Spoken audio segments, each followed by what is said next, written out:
We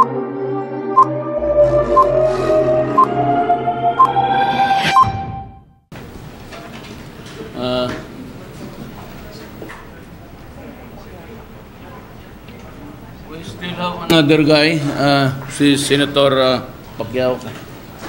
Busy lang siya doon sa pa-picture pa.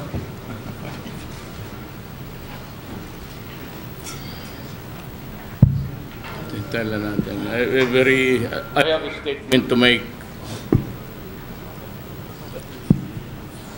Then we can entertain some questions, but not so many because I still have another commitment sa ibang forum.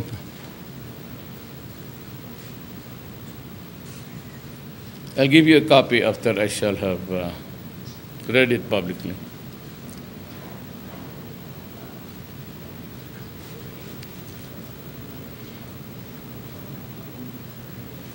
Sana siguro tayo.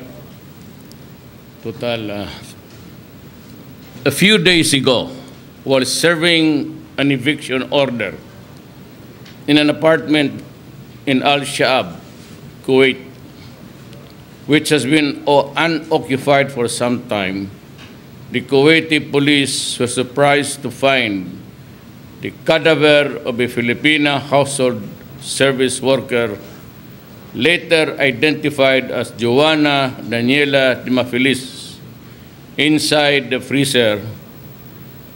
Her body bore torture marks and indications that she was strangled to death.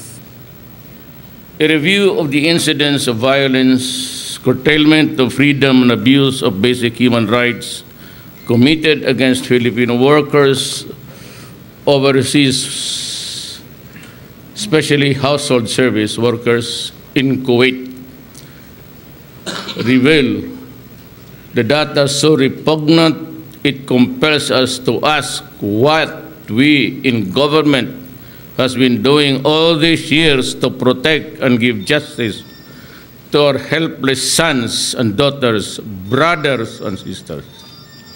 Sad to state, it seems that our government is as inutile as our foreign workers are helpless in the present state of things. This is a national shame, and yet we proclaim the OFWs the modern heroes of our republic. Our words and action simply do not match.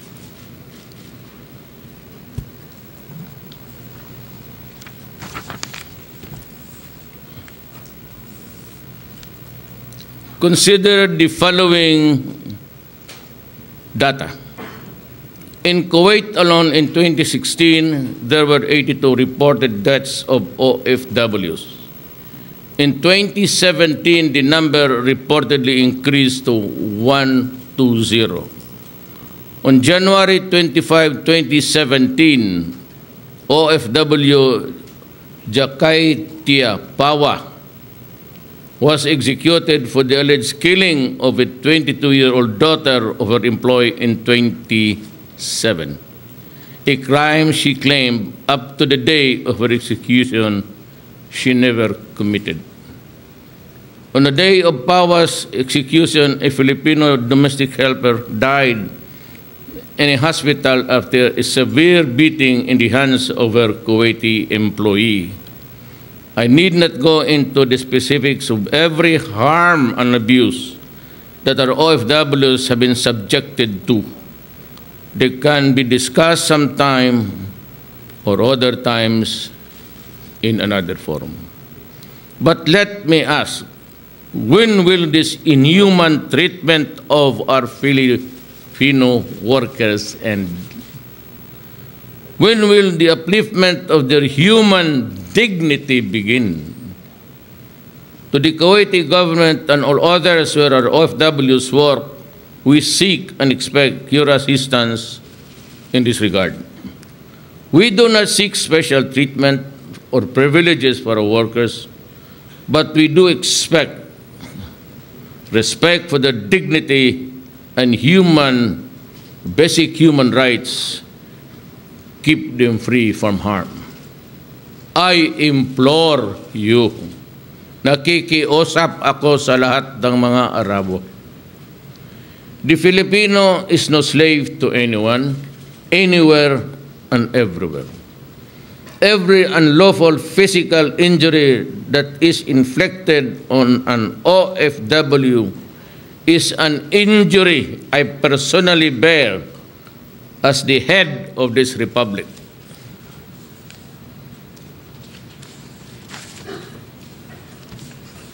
Every abuse committed against an OFW is an affront against us as a sovereign nation.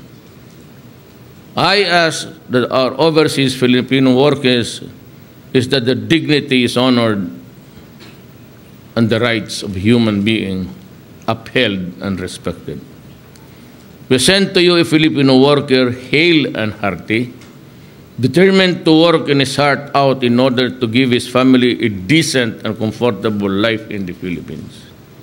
Do not give us back a battered worker or a mutilated corpse.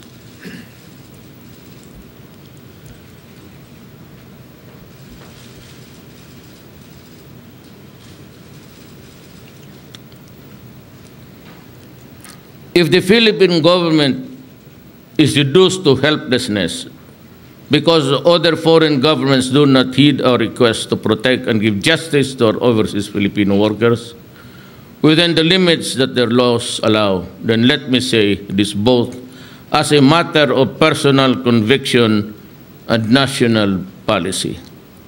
I am ready to take drastic steps that would help preserve Filipino life and limb.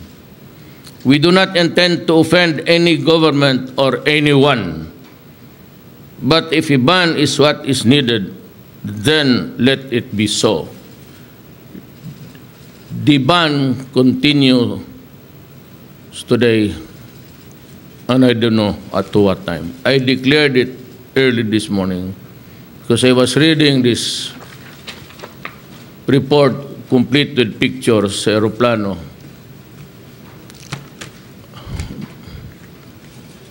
Putang, hindi ko na masikmura to. It is totally unacceptable to me.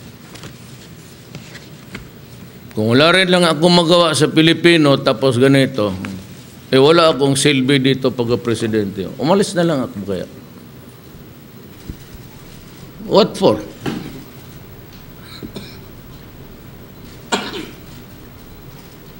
Tiyanin nyo. Kasi kung in-hotel talaga, wala. Let me know. And, pero hindi ako pwedeng ganito. Of course, we need the help of Kuwait. No, alam mo mga taga-Kuwait, you guys, I'm addressing the Kuwait nation. There was this friction created because Iraq invaded Kuwait many years ago. And that war and its repercussions continued. So that the American government was always on its toes because Iraq entertained a more expanded invasions later. That was the international intelligence report. It was over the intelligence communities.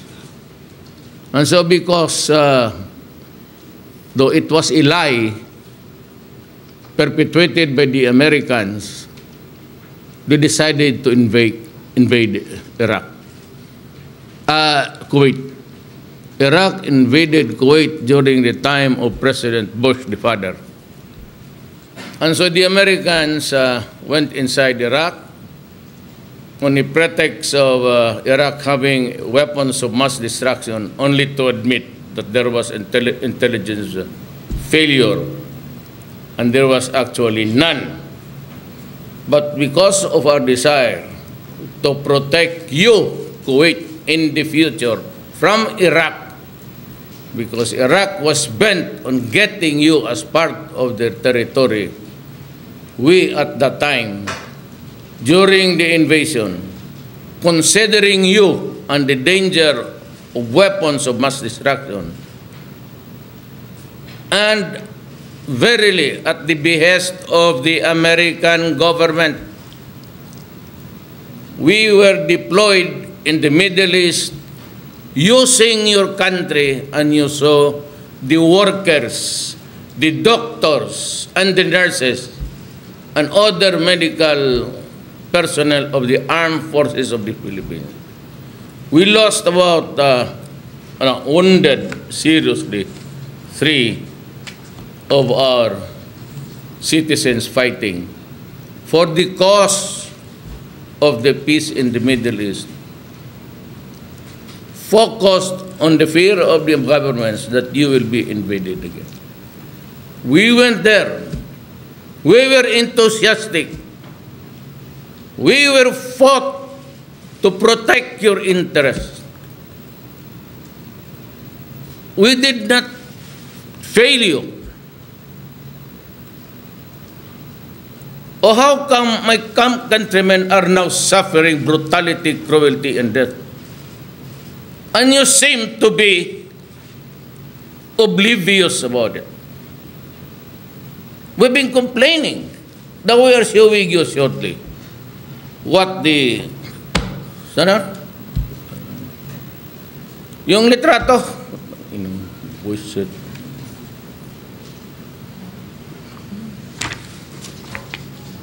What are you doing to my countrymen?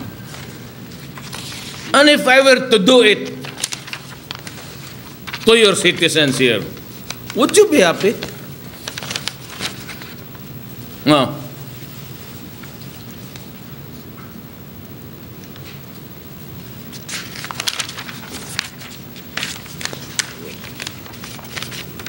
No, parang pinirito ang gilitsyon.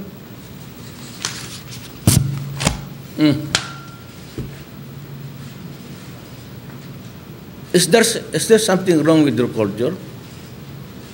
Is there something wrong with the values of your?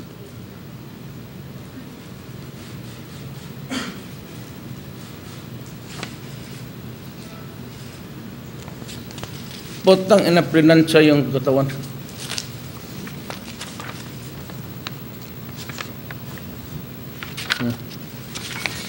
You can have it if you want. Enjoy the reading, ladies and gentlemen of this republic. And that is because our only fault is that I address this to Kuwait.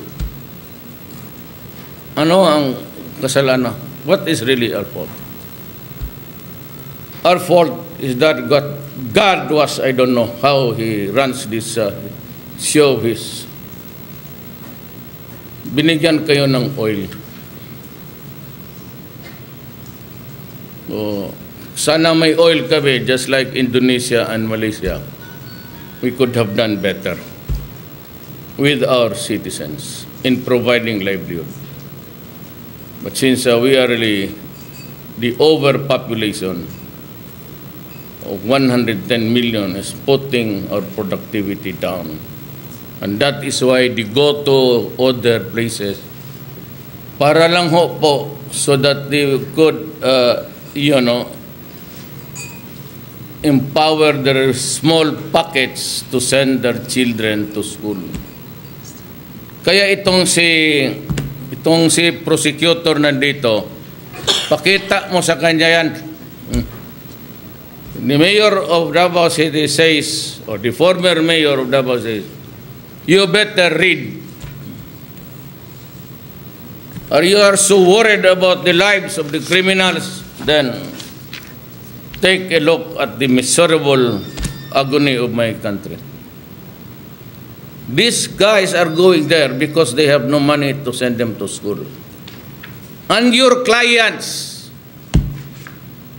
the drug syndicates, up to now they're throwing so many barrels of plastic every day out just across the international water. They are still contaminating. And you are worried of the criminals. But you are not worried of... I hope you come. And I hope that we can be together in a room. I would ask for that rare privilege of talking to you. Tayo lang da, the two of us in a room. With no... I welcome you. And if you want to find me guilty, go ahead. So be it. Find a country where they kill people with a firing squad. And I am ready. If you hail me into a rigmarole of trial and trial, no need. Go ahead and proceed in your investigation. Find me guilty, of course. Can do that. I do not want imprisonment. I said, I beg of you to find a country where they execute, by the way, what is AKJ? We are not clear on that definition. What is extrajudicial killing?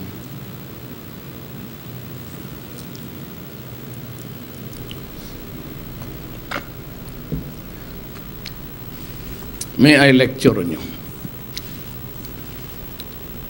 There is a Philippine Constitution. It provides for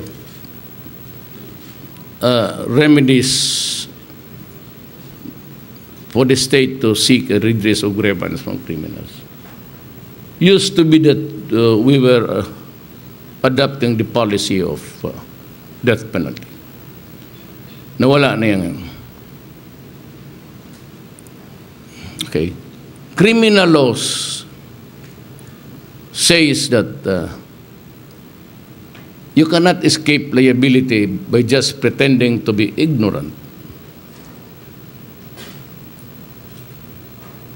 So, in order not to be ignorant, we have to publish our penal laws, especially with punitive sanctions. One of the fundamental requirement in a decent and a humane society, a democracy, is that you must know the law that you are violating.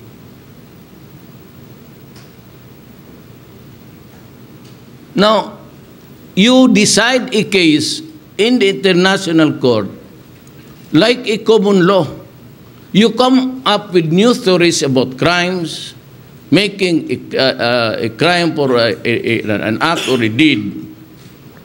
But these laws must be published in the official gazette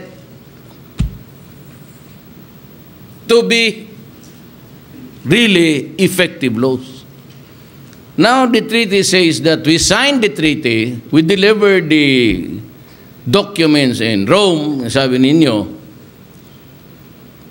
but those laws were submitted to you, but were not published yung mga definition of what are the crimes that you can take cognizance of. One of the fundamentals is really that you have to publish it in the official gazette, which this government did not, or not my government. I did not sign it. Now the treaty says that the treaty shall form part of the laws of the land. So itong extrajudicial killing, there is no international revised international penal code. Kung ano lang yung makita ninyo, you define it in the way that you are reared in a country where you belong. Parang common law, ito kasi ginawa nilang crime. And your individual thinking says that it is a crime. Okay, killing. But what is extrajudicial killing? If you could accuse me of what is an extrajudicial killing, There is no fucking provision of extrajudicial killing. It is not defined anywhere. So how can you now accuse me of a crime when the law says the treaties that we enter into forms are part of the law of our land? Okay, our land says, the Philippine Land Republic says, that before a penal statute or a punitive act can be a basis for prosecution, you have to publish it. Was there any publication? None. What is in the revised penal code? There is no extrajudicial killing. Then, our principles of territoriality is that the crime must only be prosecuted in the place or the country where the crime was committed. But you go into this treaty thing, which America never did. You know why? Because had America signed it, the President Bush, the son, would have gone to prison. Imagining invading a country, raising the excuse of weapons of mass destruction, only to find out or to say later on there was none and we committed a mistake.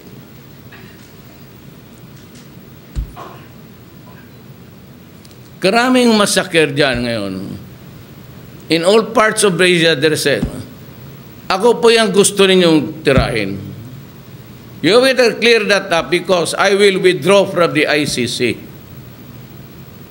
Alam mo, tingnan mo, Miss Prosecutor, yung si Dilima, yung chief prosecutor ko, conducted a hearing here on the pretext that Davao was a killing field. Pumunta dito, all of you Davao citizen saw this on TV. TV patrol ng gabi, online, dala-dala ng mga pulis, pati dala-dala ng mga si Tagalog, anong pala ba rin yan? Pala ba tawag sa Tagalog? O pala. Oh, you Tagalog people, you learn Bisaya so that you can understand each other right away. Kinabot niya yung putang inang bukid dyan na nakita niya, o kayo mga taga-media, all of you, tell the truth.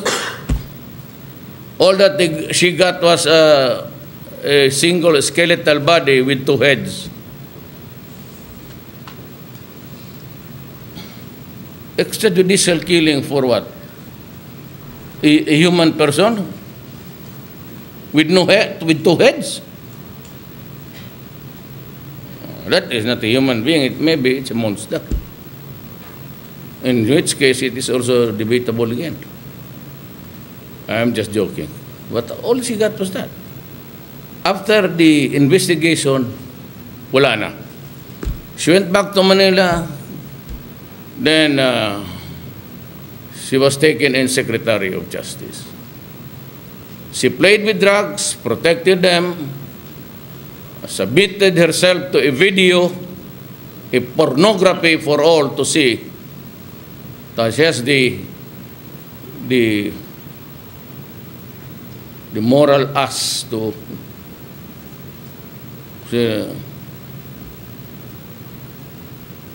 when she was secretary, she investigated me again. But at that time, she was the one who was playing with drugs. When she became senator, they investigated me again. Nothing happened. The House investigated me again. Nothing happened. Way back, I was investigated by the ombudsman together with the police. I was informed that I was under investigation. They're going to fund for evidence. Good. All lawyers. What did they do? They recommended all those chiefs of police in Davao dismissed from the service. So I told them, fucking guys.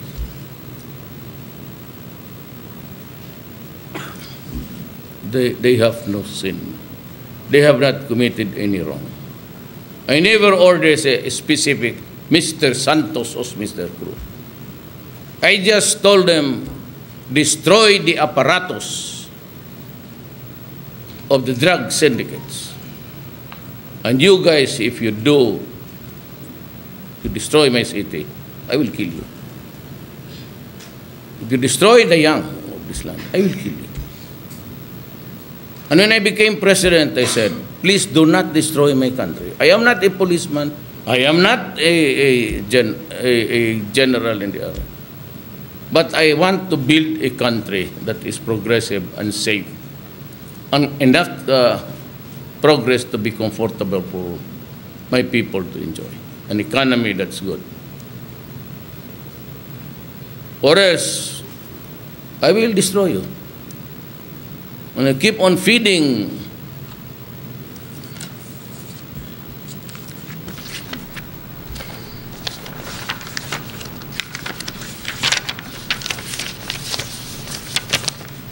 why are all these guys suffering?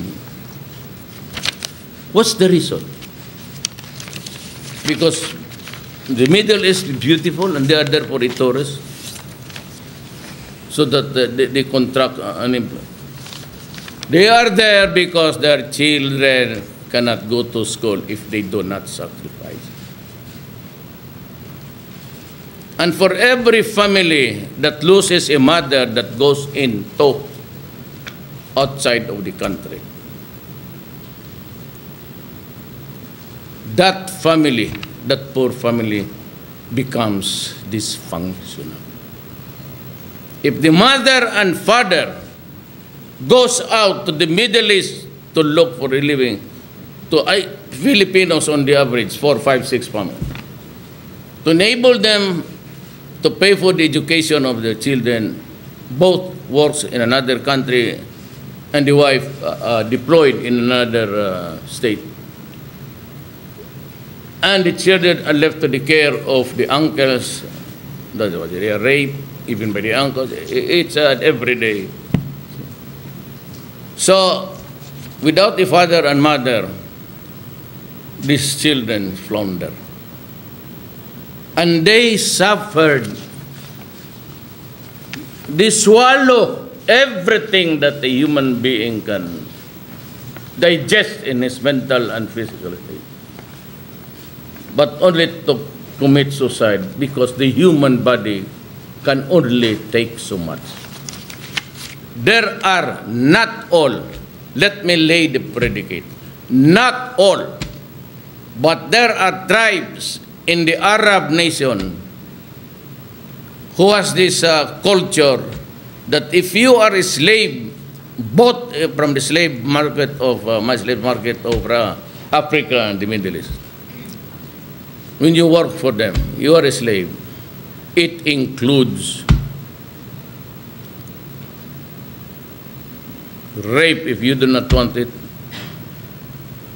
or orgies if it is to your predilection. They suffer 2-3 years. That is why I have always been avoiding this topic, because once upon a time I was a congressman. There were 2 from Turil and 1 from Kidapawan, which is outside of Davao City. But these 2, the parents kept on coming back and forth to my house because their daughters were in prison because of being apprehended distributing rosaries, Quintana. So, since they were there almost crying every day, my wife said, why don't you do something? So I decided to go to. And true enough, King Fahd, he was a very magnanimous king. Not all Arabs are like that. And he readily acceded to our request, a delegation of Filipino. But I brought all along with me Most of them were the Muslim, the Moro congressmen. But I was advised by one of the high officials there in the palace, talk to your counterpart. So I forgot his name, but I went to the parliament and I was introduced to this guy. And that is what he told me. You must tell the people, your people, that in some tribes, but not all, you are really raped. First by your employer, then by the son, then the son shares with you, with his friends, and the brother-in-law. It's a universal complaint. Almost all of them who came home to complain, they said they only were able to sleep 3 hours. And that food was garbage, the leftovers. And they do not have sleep because if it's a compound, they clean the house of their employer, the original, then they have to clean the house for the son and daughter-in-law and for the children, and she washes the clothes. That is why she only sleeps 2 or 3 hours. Most of them come home with a mental disease.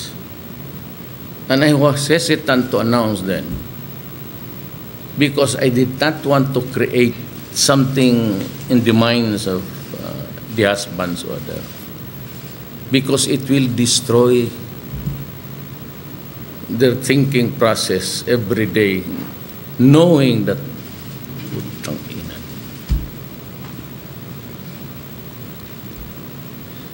But the secretary said once a diplomatic, I said no. Maybe there is a suspension of the ban. I wanted to stop. So I told him, and the senator, but the congressman, I need to put a face for the cruelty and the agony of the cruelty of some people and the agony that we are facing.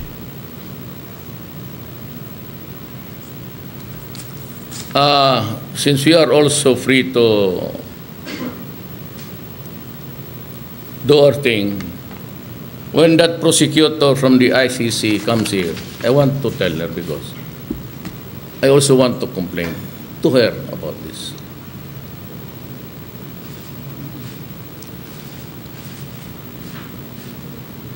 And they're happening, thousands of them. So everyone who wants to come home, I said to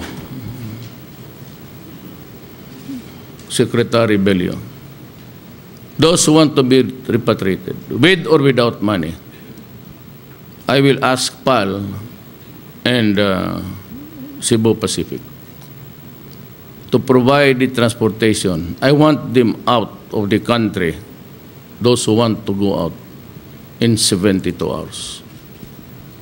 I will not wait. I said that's about 1 week. No. We will count our lives by the hours because apparently every hour there is a suffering and agony committed, brutality committed by Filipinos. When we were called upon to help maintain the balance of power and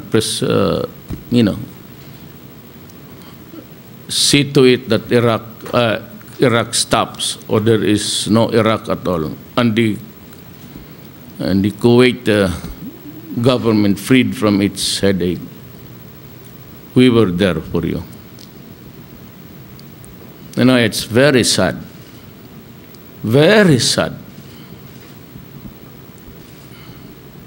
that this is what we get in return. Well, maybe someday. God is good. God is great. He will balance everything. Sometimes, somewhere, somehow. And we will wait for that time. Our only crime is that we are poor.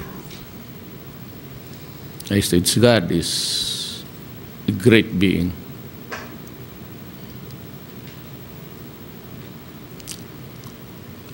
This is a dangerous world.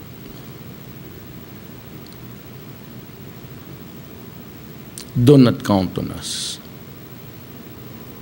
We will do things the way we believe to the greater interest of this nation. No country, as long as I'm president, no country can bring us into trouble. Be it Korea, be it North Korea, you can rest assured, we will not.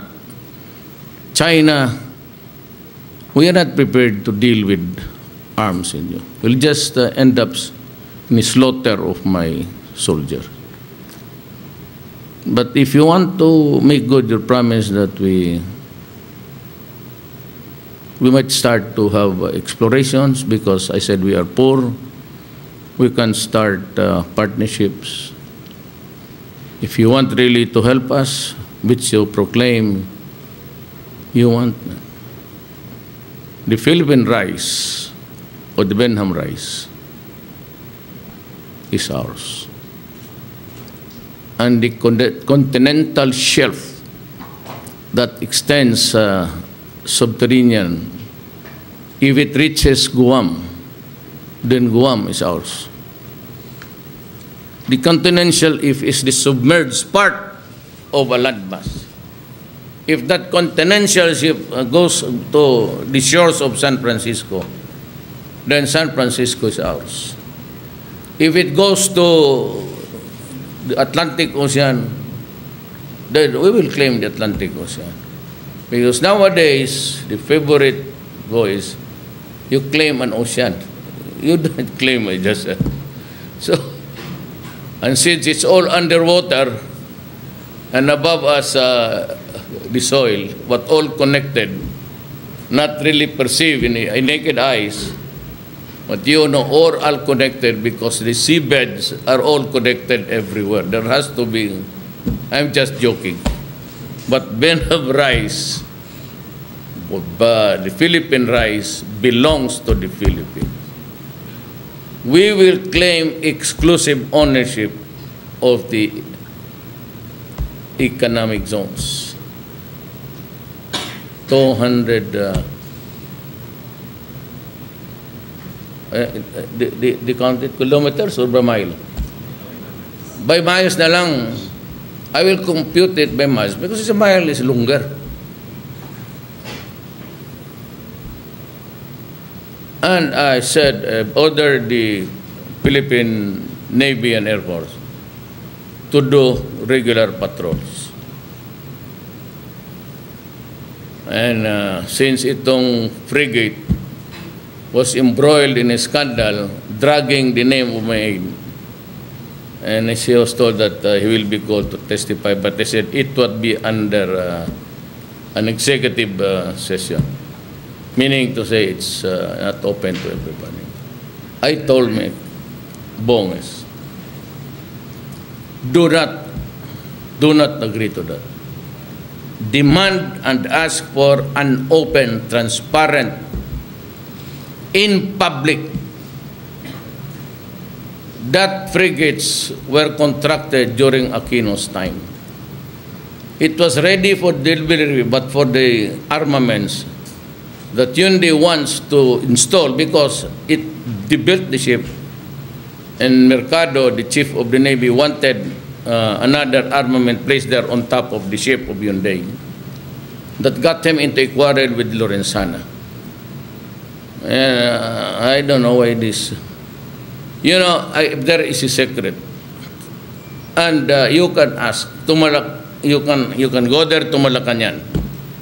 Anytime, all of you, you're free to ask. I do not allow commercial transactions, papers in my desk in Malacanang. I only sign appointments and other concerns of the. But never, MRT deal, it does not reach. And you can take a look at, I invited all the media of all the world. Go there and look at the papers and the ledger. You can find no pending contracts being signed. If that thing falls under the jurisdiction, of the labor, Bello takes charge. If it's a Senate matter, I would not. Here is money, he's a pastor. He will tell you. I never ask anything from anybody at any time. I have not requested Congress to do what about this federal. Things should be.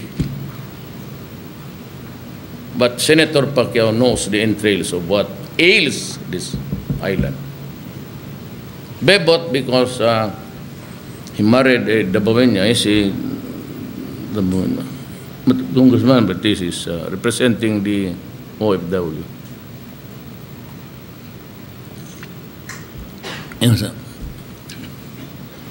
Sabi nila contract. Ask anybody. Ask any secretary. If they will say that the papers of MRT2 is with the president, I will step down immediately. No dramatics there. No melodramatics. I'm trying to govern as and be far from the madding crowd. And no congressman or senator has also even called me to recommend to anybody, because when I ran, I was alone. There's 130 congressmen. I only had one, maybe Manny Pacquiao.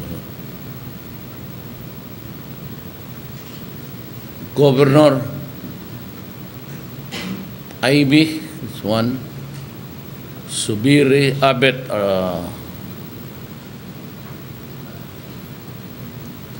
and Bello was the fraternity brother of Pinay.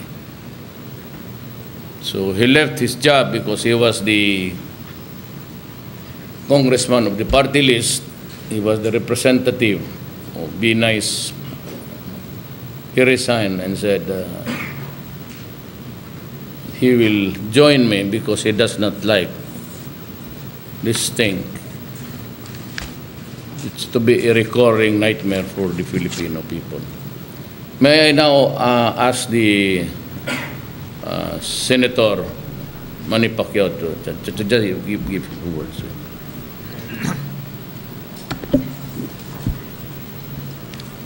Thank you, Mr. President, and to all of us here, the media. Maraming salamat po sa inyong pagbibigay ng panahon na pakinggan kami. Mr. President, of what happening right now in Kuwait sa mga kababayan natin, nag-iinit ang ulo ko. Murabag nakaminos sila. Murabag nakaminos ang kining mga tawhanan, bro, nakaminos ba? Mr. President, just want you to know na kung ano man yung mga plano mo para sa ating bansa, all out support. Ako at ang aking pamilya, sa lahat ng aking mga advocacy, ikaw ang lagi kong binibida sa kanila because of your advocacy, because of your heart for the Filipino, for this country. And that's yan yung tanging hinangaan ko the most sa buhay mo, dahil yung puso mo na sa mga tao, puso mo na sa taong bayan. And then itong nangyari na to, grabe yung nararamdaman ko. Parang kasi kaya sponsor ko lang ng mga OFWs na galing sa ibang bansa din, sa Saudi yata yan. Saudi. na tinulungan ko pagdating dito dahil wala silang perang dala, wala yung mga gamit din nila. At napauwi lang dito. Tapos wala silang perang madala sa magulang nila. Kaya tinulungan natin. Pero naawa ako sa kanila dahil yung iba, may mga pasa pa, may mga bugbog. Para bang masakit sa atin na tingnan yung mga kababayan natin na inaapi sa ibang bansa na malaki man sana ang naitulong natin sa kanila dahil na tayo ay nagtatrabaho sa kanila at tayo ay tumatanggap lang ng pinaghihirapan natin. Pero yung pang-aabuso dapat, para sa akin, Mr. President, siguro yung mga gumawa nun, kung yung government ng Kuwait, wag nilang i-tolerate, i-death penalty nila yun kasi yun man yung batas nila. I-death penalty nila yung employer na gumawa nun. At siguro, masasatisfy tayo, magkakaroon tayo ng kaginhawaan sa puso natin pag ginawa ng government, ng Kuwait government, na i-impose din nila yung batas nila doon sa kanilang mga citizen. Dahil buhay itong nawala at hindi tayo parang hayop lang na basta lang patayin at apihin.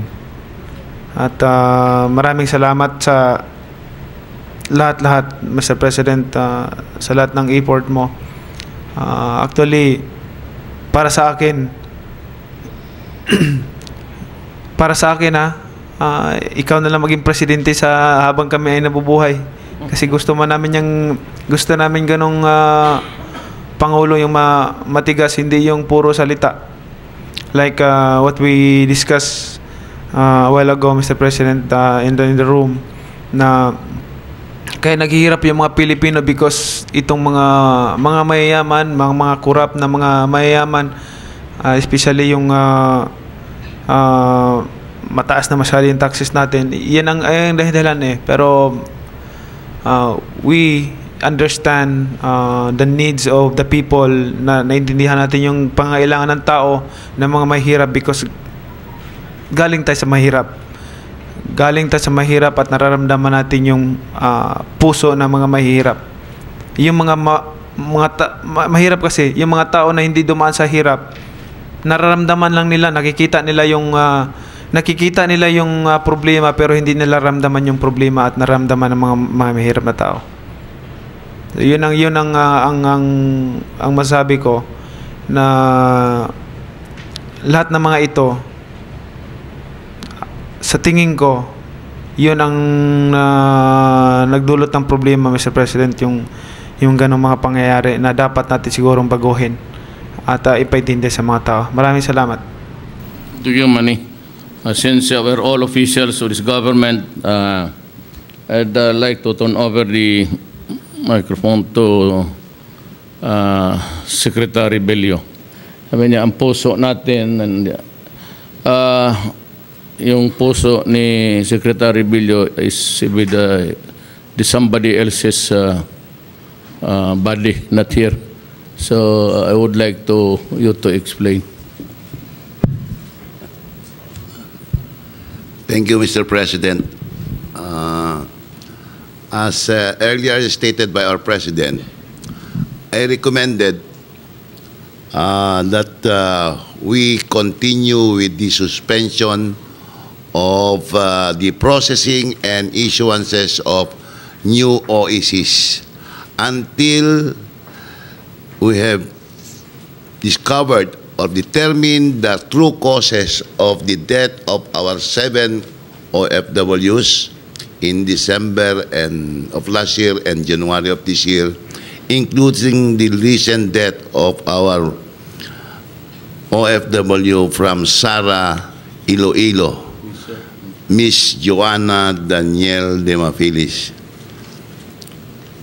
In addition, I also suggested to our President that in order to lift the suspension, the Kuwaiti government should already sign the memorandum of an understanding that has been pending with them for the last 3 years. This memorandum of understanding provides for additional protection for our overseas workers in Kuwait. However, the President has taken his position, and I fully support the position of our President. Thank you, Mr. President. Langan.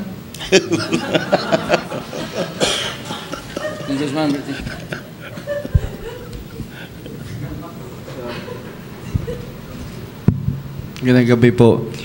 Mr. President, unang-una po nagpapasalamat ako bilang kinatawan ng mga OFW at 12 taon din po sa Saudi Arabia. Ganun na rin po ang tatay ko. Kasi po, ngayon lang po talaga kami nagkaroon ng presidente na may puso't malasakit sa aming sektor. At nagpapasalamat din po kami dahil po sa mismong sa inyo na po nang galing at ang pagtatanggol nyo sa aming mga naaaping, lalong-lalo na po yung mga domestic worker. Mahigit po 10 milyon ang aming sektor na sumusuporta at nagdadasal po sa inyo. Ang sa akin lang po, Mr. President, pakiusap ko rin po sana na bantayan natin ang ating mga airport kasi po yung mga mabibiktima ng mga human trafficking at illegal recruiters dahil na rin po na kagustuhan nilang itawid itong mga ating mga domestic workers na to papunta po ng Kuwait. At nandito po kami, buong puso at tapang din po sumusuporta sa lahat po ng layunin at programa nyo po. Solid po ang lahat ng mga OFW at ang aming mga pamilya na nagdarasal at sumusuporta po sa inyo. Maraming salamat po sa inyo, Tatay Digong. Ito this is the press con. I'd like to see to it that either back or front door, I would like to task the Philippine National Police, dito yung ating regional commander, Morente, he has to walk the extra mile. The NBI, Coast Guard, and lalo na yung component sa mga pantalan, but usually it is sa aeroplano yan. I want to add more personnel there. And I will hold responsible yung mga taga Bureau of Labor who had something to do with the permits of the recruiter. I want all of them connected already by this time, arrested and placed behind bars to face charges. I will order Aguirre to issue the order. It's a continuing crime. I will not go to a specific visa or passport that was issued with that intervention. If they are into it, it's a continuing crime, and we will have them arrested and detained without bail. Non-bailable ang illegal recruitment. At stricter this time, at kayo mga kababayan, you will just have to bear with it. We're having a problem, but I do not want immigration to abuse and the customs and all. I have given my orders, lalo na mga OFW, yung mahirap, do not open the bags. No opening of bags anymore in the airport. Paglabas niyan sa aeroplano, may security check yan doon. There's a security machine there. So pag akyat o di sa rampa niyan, magkukunin mo na doon sa conveyor. What's the... At saka pag may tanim bala, wala naman. Pag may nagtanim bala dyan, I will hold all responsible aviation police. Pag may isa pa dyan, alis kayong lahat. Papalitan ko kayo. Not only the specific policeman, all of you there will be relieved. And so will the Naya. All of you there will be relieved. I'll place you in Sambonga. There's so much entry of terrorists now in the back door. Doon kayong ma-immigration. See to it that they do not enter the Philippines. That is your job. And if you are afraid to go there, you resign. If you are afraid to die, hang yourself. Magbayad ako sa inyo, tapos ganun ang trabaho na ninyo. Fucking shit. So yan ang ano. Itong walang processing muna sa travel agency. And those, I expect the tourism office also to, I'll be back Monday. I'll start to clean up the whole mess there. I'd be stricter. Sabihin niyo, diktador ako, fine. Sabi ko sa inyo, I'm ordering the police. Even si Arden nandito. And the military, you guys, if you think that I overstay there for even one day, you arrest me. If I become a dictator unlawfully, you kill me. But in the meantime, I give the orders because I have to protect the people. I do not enjoy giving. Hindi ako militaring order dito, order doon. Ako, nag-request lang. I'm requesting everybody just to behave. Oh, that is what the president can only do. He is to request everybody. Behave. Then wala tayong problema. And we have this problem of terrorism. We will deal with them just like the way other armed forces and the police reacted during the Marawi siege. And for the communists, no quarters, no ask. Ngayon ito, bot, money. Itong Canada, nagbili tayo ng 23 something or 21 helicopters. Tanungin mo rin si RD kung ilan. Does he know the figure? How many helicopters are we buying from Canada, sir?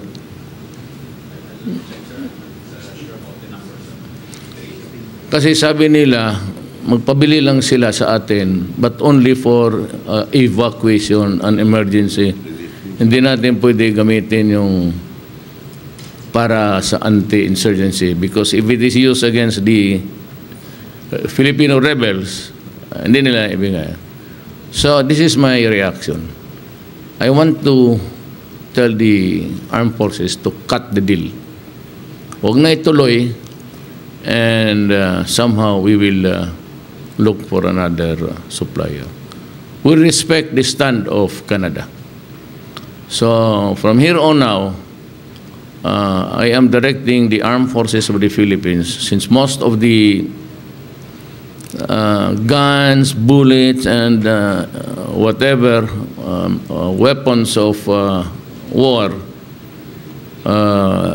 gagamitin man talaga sa mga, it will be invariably, it will be used against the rebels and the terrorists. Do not buy any more from Canada or from the United States because there is always a condition attached.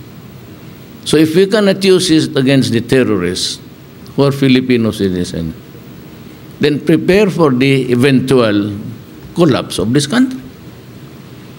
Because they are not ignorant. I'm sure Canada is a bright boy that the terrorists are the ISIS contaminating the locals. And if I cannot use the gunship, the helicopter, then I might as well surrender this government to them. That's the logic. But I said, I do not question your logic. Your logic is your logic. My logic is mine. It's based on the reality on the ground. So, henceforth, this is a direct order to, as the Commander-in-Chief of the Armed Forces of the Philippines and the police. No more buying of arms from arms lang naman. Mga hairpin, pati yung mga sabon, make-up, okay? You want to look beautiful, cosmetics, buy it from Canada. US because of its too much imposition. But I assure you, I am supporting Trump. He is a good president. He's doing it also for his country. People just don't understand him. He is supposed, alam mo, in a raucous society, depende yan eh. If you are behave people, you adjust. But if you are here also in Mindanao, ambush dito, ambush on killing my soldiers every day, even the police standing. Now look, kayong mga sundalo pati military. There was this report na nagtindig lang yung kapwa doon na namatay. I'd like to tell you now, be careful. I've been telling you. He was hit from afar. Talagang they have also learned the art of sins marawi. Yung company nila sila lumapit. That's why you kill one soldier a day. Nabasa ko na kaagad eh. Sabi ko sa likod ito. So there will be a lot of sparrows. And hindi yan sila. Ayaw na yan sila you go to a four, yung parap-parapan. They will do it ambuscades and that is why I am ordering also the police to control the sale of all gun stores are no longer allowed to sell high-powered guns, even to governors and only the military and the police can buy. And this should be taken off the shelf and returned to Krami. That must be reflected there. Kung sinong nagbili, sinong tao, sa anong ranggo, saang unit, tapos he must be. Kasi pag nahulog yan doon sa the nearest will be an immediate summary court-martial. Remember that in Mindanao there is martial law. I will ask the military to set up martial law courts. So every soldier, you buy bullets there and somehow it reaches into the hands of the enemies of the state, be careful. I will be unforgiving. You not only be discharged, I will insist that you go to jail. Kasi ang tinatamaan bang nagbibigay ka ng bala sa civilian ka, you're supplying ammunitions to the enemies of the state. Kaya magbabagsakan niya. Kung anong gamitin na sa detachment, they'll use the high-powered. You can attack. Kaya what we do is hindi natin taguin yan sa kanila. Alam nila na alam natin, alam nila. At alam rin natin.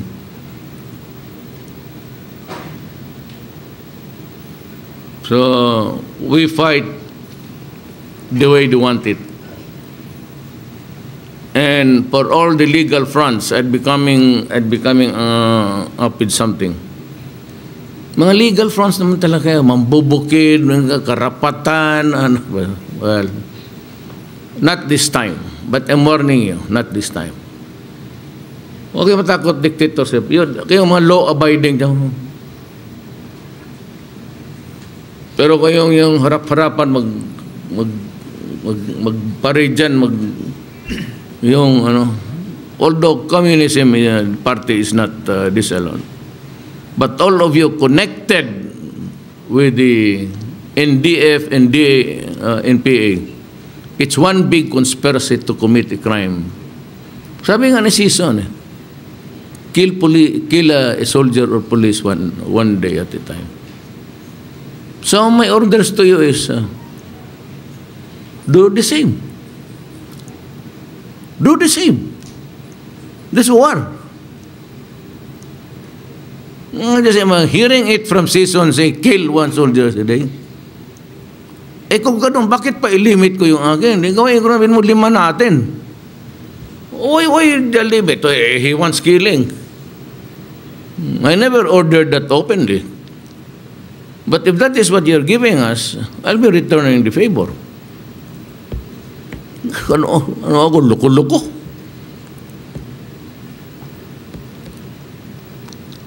Well, of course, if we can ambush them, I will buy helicopters. Not the logic of, that's the reason I'm buying helicopters because I want to finish them off. Kung hindi ko ipagamit sa evacuation lang, meaning to say that kargahan ko lang yan sa mga patay kong sundalo, forget it. That's a crazy proposition. So that since we respect their values now, they are a free country. I hope that we will never be called upon to use arms in their defense or for them.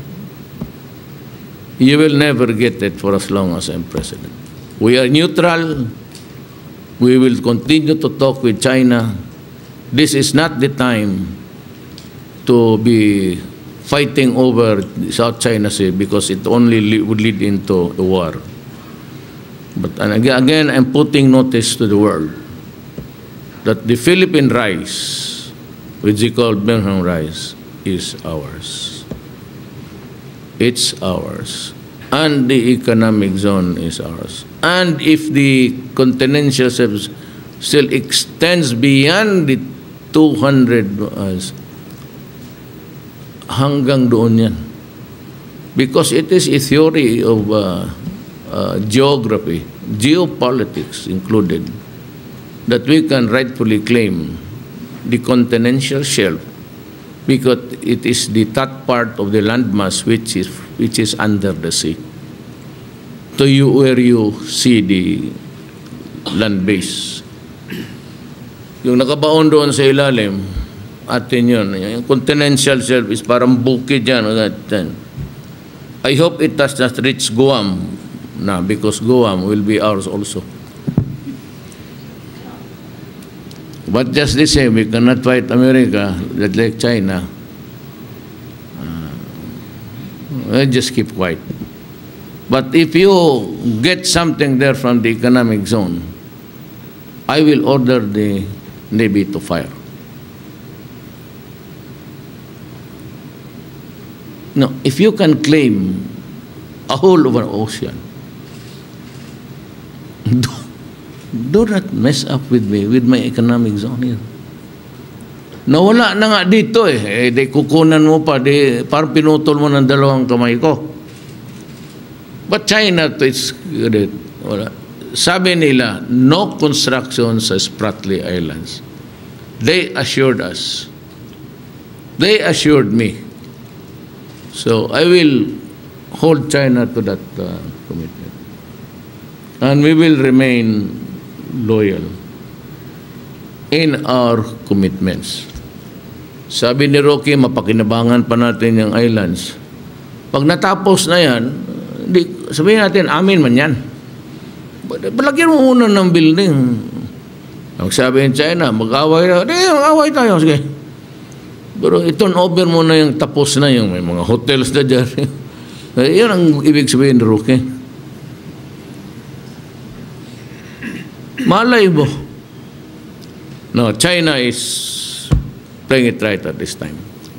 That is the reality of geopolitics. Hindi naman tayong kalaban niya. Kalaban niya Amerika.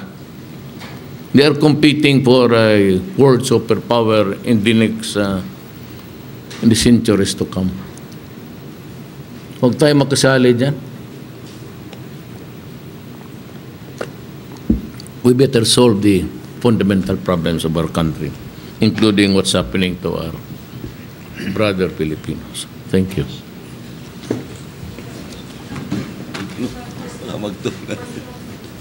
Question? There is no question. I told you. What is there to ask? I have given everything. You are inventing theories again. Oh, what's the question? I'm standing up. I'm getting Sir, you lazy said now. earlier or the other night that you are going to Kuwait one of these days. What happened now to your plan? Break what? That you're going to Kuwait, di ba? Sabi mo anytime. Yeah, you were going to Kuwait anytime. Anytime now. So, and what is it exactly that you want the Kuwaiti government to do about the problem? Ano din, hindi ko maintindihan itong mga yawa. Sabi mo, punta kang Kuwait. Yes, Clarification lang. Kasi go wait and see. Okay. Yung, because of the seriousness of the problem, Yeah. I would have wanted to, I called, Secretary Bello brought the the ambassador of Kuwait yesterday. We had a private talk. I am not privileged to say it to anybody. But kami lang pati yung aide ko. And sinabi ko, if it gets serious, or if my appearance before your officials were there, Your rulers. I might go. Sabi ko, 24 hours lang. 24 hours notice. After talking, I'll be back. Problem is, looking at the plane, kagabi dyan sa airport, yung mga liliit. So, sabi ko, mag-plot na kayo. Because if you take, it's too expensive.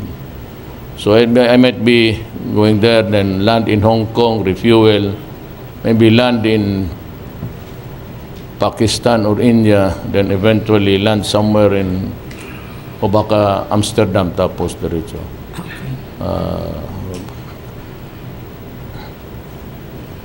I don't know.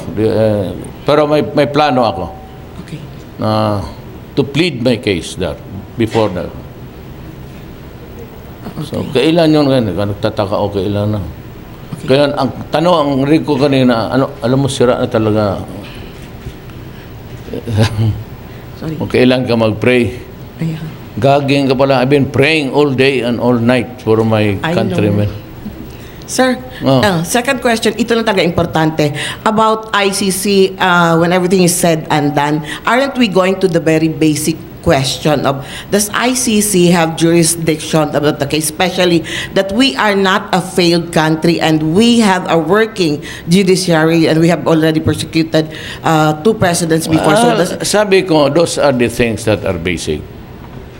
A treaty, when you incorporate it as part of the laws of the land, cannot be higher than the Constitution. So it has no jurisdiction? Hindi mo pinaplace eh. Okay. How am I supposed to know na ang extrajudicial killing? Dito pangalawa na sana naghinto na. Wala man nagsabi sa mga killer niya na yung mga killer hindi nagabasa. Hindi nga nagabasa ng Philippine Daily yan. Newspaper mo. Star. Nagabasa ko yun. So, by the way, PMS, because hindi ko kasi maabot yan. Saan ba ang PMS dito? Han?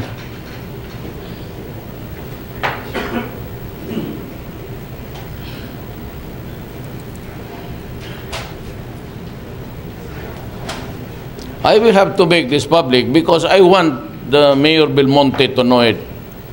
Yung bulaklak ko doon sa isang patay, doon kay biyuda ni Senator Puyat, pinaalis ng PMS kahapon.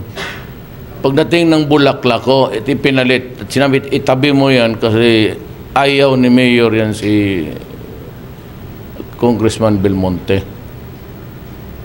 O Mayor ba yun? O yung anak Vice Mayor si Joy po, sir. Siya ang may Ang bulaklak. Vice Mayor yung babae, yung bata. Yeah. But whose flower was I don't know. So, kanino flower? Saan ninyo nakuha yan na galit ako kay Belmonte na whenever I go out of town Kasama mo man on siya. foreign trip, nga kami na, Bello, bakit ninyo ginawa na ano? So, I better have a good explanation or else it's what time that we have a revamp in that. I do not like one foisting any theory about a quarrel with anybody. Lalo na sabihin yung walang araw, kay Bebot, itabi mo, o kay Senator, papatayin ko. Well, you're putting me into a snake pit there which I do not, wala man akong kalaban dyan. Baskin kay Rojas, lagay mo dyan. Kung si Rojas na, aywan ko, sali niyo pangalan. Kung Rojas ng bulaklak, sige lang. Okay pa rin. Okay. Thank you, sir. Ano?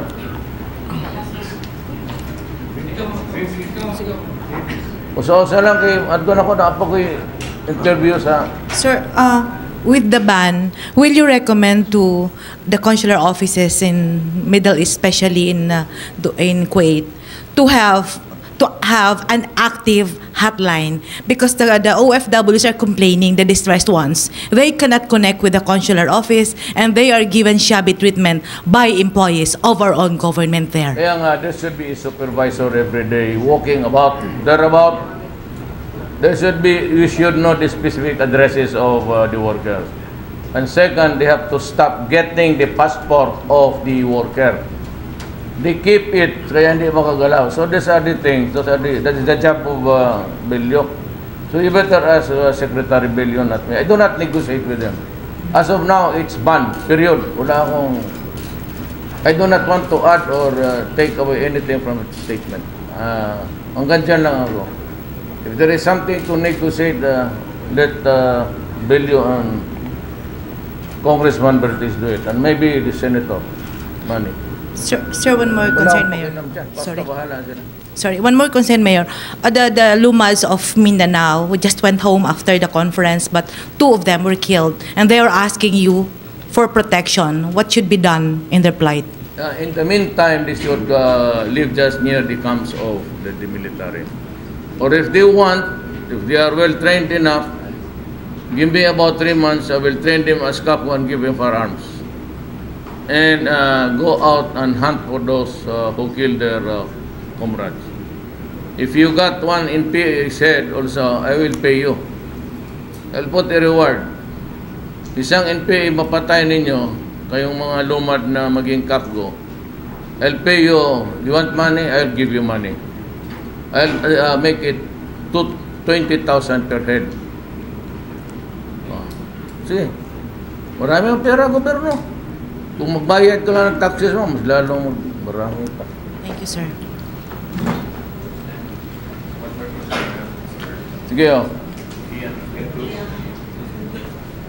Bakit lang ako ginakulata mo? Itong dalawa na ito. Natawag. Good evening, Mayor President. Sir, dati po nabanggit nyo na pwede tayong mag-withdraw sa ICC. Option pa rin po ba yan ng Pilipinas? Yung mag-withdraw sa ICC membership? Well, I do not want to appear na I'm trying to avoid liability. Basta sinabi ko lang, kung ganun ang style nila, karami ngayong mass rape. Bakit ako? Ang namamatay dito, kriminal. Ang mabuti sana kung walang namatay sa polis ko, pati sundalo ko. Remember that war in the Marawi siege, it started with the service of a writ of arrest. The charge was shabu. Oh, look what happened. There was war. I lost about 100. Pili akong namatay mo? 164 policemen and soldiers. Tapos sabihin mo extrajudicial killing. Kaya gusto ko siyang kausapin eh. If she ever does file a case, I will ask her to take the witness stand. I will go there to plead my case. Lagay ko siya dyan. Alam mo, days before, mayroon na akong I knew that there was this communication. Sige, magkita tayo doon before the announcement of it will be on Tuesday. Kaya Tuesday, hinintay namin, wala. Alam ko lahat yan. Sabihin mo sa kanya, alam ko. Days before, mayroon na akong sila Lloyda yan. Lloyda, pati itong mga Duterte haters. May complete transcript na ako sa nila. Alam ko, kaya sabi ko, Thank you, sir. basta marami kang kaibigan na sikat. Kaibigan mo si Putin, kaibigan mo China. Alam mo kaagad, sige mo yan sila, kutkut sa taiga nila.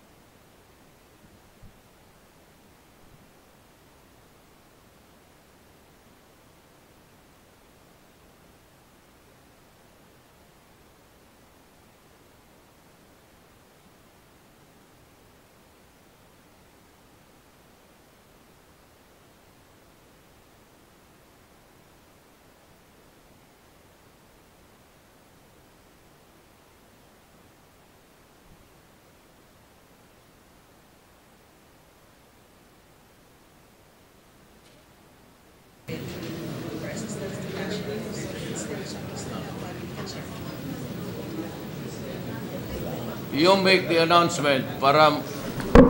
Ito. Media, can I ask a favor from you? You announce to the world that anybody who wants to come home, it will be at my expense.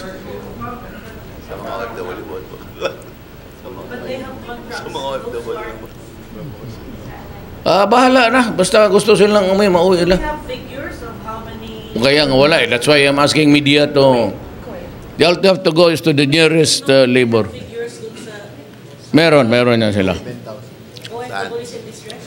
Yung lahat, 250,000. Yung mga documented. Who might already avail of that? We have 7,000 yung mga... Voluntary ba yan? There's no forceful... kasi kung gusto nila, mabait naman yung amo nila, o malay mo, katoliko yung amo. So, depends. If they're working in an office run by foreigners, ito yung pinaka-delicate, the most vulnerable, ang domestic helper. Yung mga lalaki,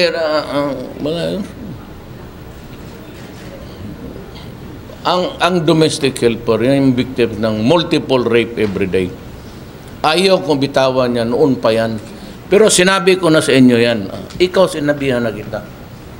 Huwag mong ibalita because it will create a cobweb in the minds of the husband. Ngayon, hindi ko na mapigilan. So I said, I have to come out. Sabi ko, suspension lang. No. I have to give the suffering of the Filipino a face. Binibabot uwi sila lahat. Yung lahat ng pera natin na, total, we're doing good. Congress can, nandiyan si money, they will always provide the money. Alam mo, there is no such thing as a government without money. Ayaw lang sabihin why. Pero it's an impossible thing. And even the countries na beset with rebellion and everything, they can afford to send their mga consulates everywhere. A government has always money. Kaya lang, kasi nandiyan yung Congress, sila yung mag-control na kung pwede ba mag-gasto tayo. Hindi. We are bound by limitations of the Constitution. Sino si? Bertiz. But 200. Ako ba sa kung sinong gustong umuwi, we will complete the repatriation in 3 days. Sabi ni Ma'am, 2,229 Sarah, nag-apply. to 200. I will ask PAL to and Cebu Pacific to maybe also sponsor. Kasi pagdating dito, yung mga Kristiyanos, Katoliko, pabinyagan ko, gawain kong ninong, si Lucio Tan, pati si Joy, si Lance. Kaya ang regalo nila, i-advance na lang nila, magpadala ng aeroplano, kunin nila yung mga Pilipino. Sila ang maging ninong. Gawain ko lang ninong. Pabinditahan ko lahat yung mga buang na. Basta they will come home in 72 hours. In 72 hours. From this hour. From this hour.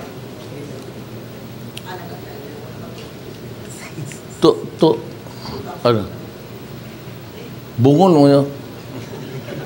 2020. 2,229. Makauwi na lahat, 2020.